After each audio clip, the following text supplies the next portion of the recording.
wanted to continue on today. Let me remind you of something that water does. A little bit of acid-base chemistry here. What can happen is a pair of electrons will pick up that hydrogen there, and that will go there, and when we put two waters together, we get H3O plus and OH minus. And this is called the auto-ionization of water. Did you remember this from general chemistry? It turns out that alcohols, because they're closely related to water, do exactly the same thing. And so we can talk about their Ka and pKa just as we do with water and other weak acids, where instead of having a hydrogen here, I've got an alcohol doing exactly the same thing. So it picks up a hydrogen from another alcohol molecule, and I get the same kind of acid-base reaction. And it turns out, and we shouldn't be surprised by this, that the acid-base properties of alcohols very comparable to that we observe for water. So we see a pKa range of about 15.5 to 8.0 or 18.0. Water's 15.7, so it's right in that same range. So in terms of acidity, alcohols are very much like water. Electron withdrawing groups on the alcohol increase the acidity. So if I have chlorines on the alcohol-bearing carbon, or even one carbon away, the acids, or the alcohols are more acidic. Why would that be? Because it's more stable. Yeah, the electron withdrawing group tends to delocalize the positive charge, or the negative charge that's left behind when the positive hydrogen departs. I said a lot of words in a hurry there. Did you understand what I'm saying? In other words, if I've got an electron withdrawing group here pulling electrons away, the negative charge that forms on this oxygen can be delocalized. That stabilizes it, makes it happen more readily. Does that make sense? And we'll see in some tables here in a moment. In a notable exception, phenols are more than 100 million times more acidic than ordinary alcohols. And that's not an electron withdrawing effect, that's something else. Here we've got some examples. Methanol has a pK or a Ka of 3.2 times 10 to the minus 16. Converted into the negative log of that, which is pKa, it's 15.5. We've got water down here by comparison at 15.7. So water and methyl alcohol are very similar in terms of their acidity. Ethanol, 15.9. Look at some of these, however, that have chlorines on them. 2-chloroethanol. Okay, the pKa drops down. Now remember, pKa, how does pKa and acidity, how do they rank? The smaller pKa, the what? More acidic. More acidic. And you can see that effect here of that chlorine. If I put multiple chlorines, 2,2,2-trichloroethanol, or fluorines, or bromines, all of them will have that same effect, and we can see the pKa drop down considerably. Now, if we look at phenol down here, which is a benzene ring with the alcohol group on it, look at pKa, it's 10. Really a whole lot stronger. Okay. Let's speculate before we see why.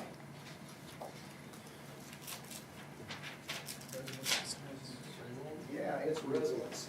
The key feature, the hallmark of aromatic compounds is their resonance. And we can show it here. I think you can see it in the slides, but I think it's a little easier to see here and preview this here. If I take a benzene ring,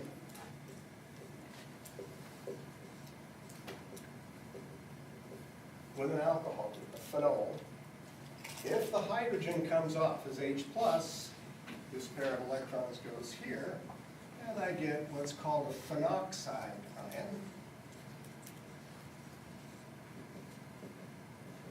It looks like that. So far, so good?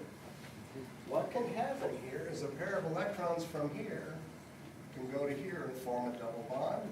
This pair of electrons goes out here, and I get a resonance form that looks like this.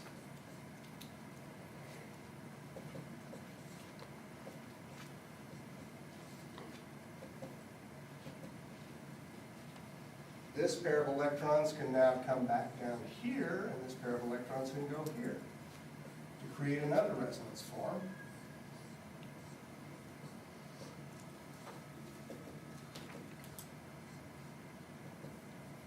Negative charge now resides here, and that negative charge can be resonated around the ring. And what does resonance bias? Stability. The more resonance structures we create, the better we can delocalize that charge around the ring and make it more stable. Therefore, if we were a phenol molecule, that we can personalize phenols, they can sit there and say, if I lose my hydrogen, I can resonate the charge around the ring. That would be a nice state for me to be in, and that will tend to make it happen more readily. Does that make sense? Mhm.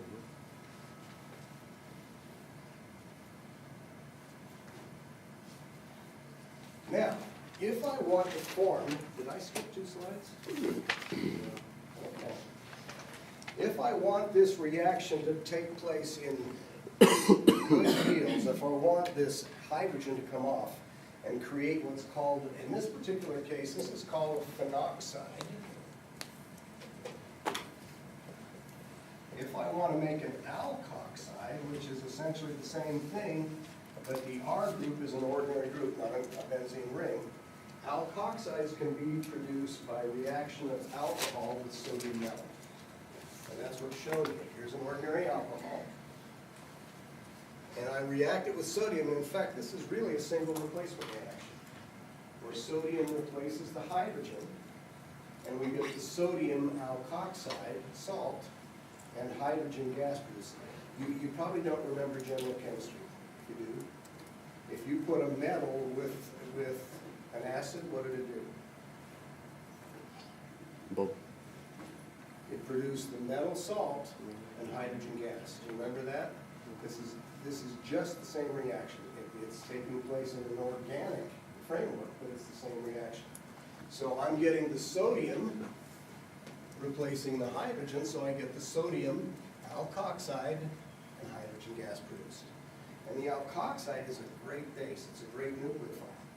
This is a real clean way to produce then a solution of an alkoxide in an alcohol. I can take a whole bunch of ethyl alcohol and methyl alcohol, drop a piece of sodium metal in there, and hydrogen gas comes bubbling out. And what I have in the end is a solution of the alkoxide dissolved in the excess alcohol. And it's perfectly suited for reactions, substitution and elimination reactions. Problem is that you have to have a little bit of sodium metal. Potassium will do it as well. In fact, do it even more aggressively. Okay. So here's an example. Ethanol, sodium metal produces sodium ethoxide, and the term I use, alkoxide, is a general term. If I use methanol, it would make methoxide. Okay. If I use isopropanol, it would make isopropoxide. Ethanol makes ethoxide, so does that make sense? This is the form where the hydrogen has been removed when it's there in ionic form. As it indicates here, secondary and tertiary alcohols react faster with potassium rather than sodium. Are we surprised by that? We don't even care. Let's I would review. suggest to you that as you go down that group of family 1 metals, they become more active as they go to the bottom. So potassium is more active than sodium. What would you predict about rubidium? Might start to get crazy. More reactive still. Unfortunately, it's very rare and unusual, so we kind of got stuck with sodium and potassium as the standard players here. All right? So when they say more hindered alcohols, like, I mean, it doesn't just more hindered, but all alcohols will react faster, right? Or no? Yes. Okay. But we might, with secondary and tertiary alcohols, it react a little more slowly. We get better, quicker yields with potassium rather than sodium.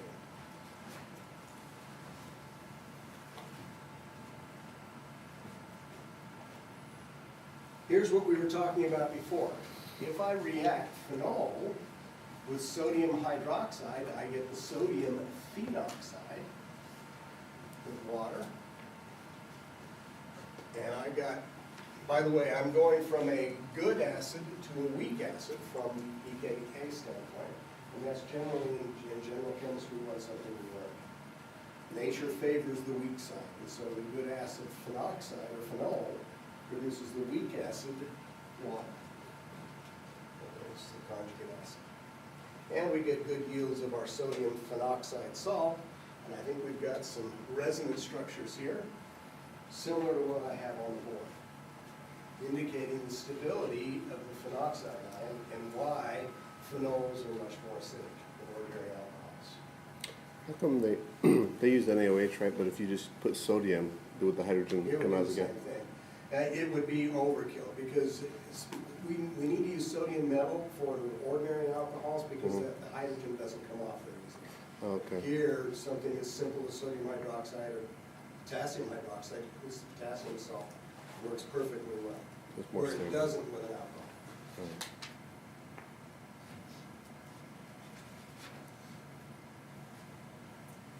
I want to kind of go through, we actually know some of the methods to produce alcohol. You may not know that you know.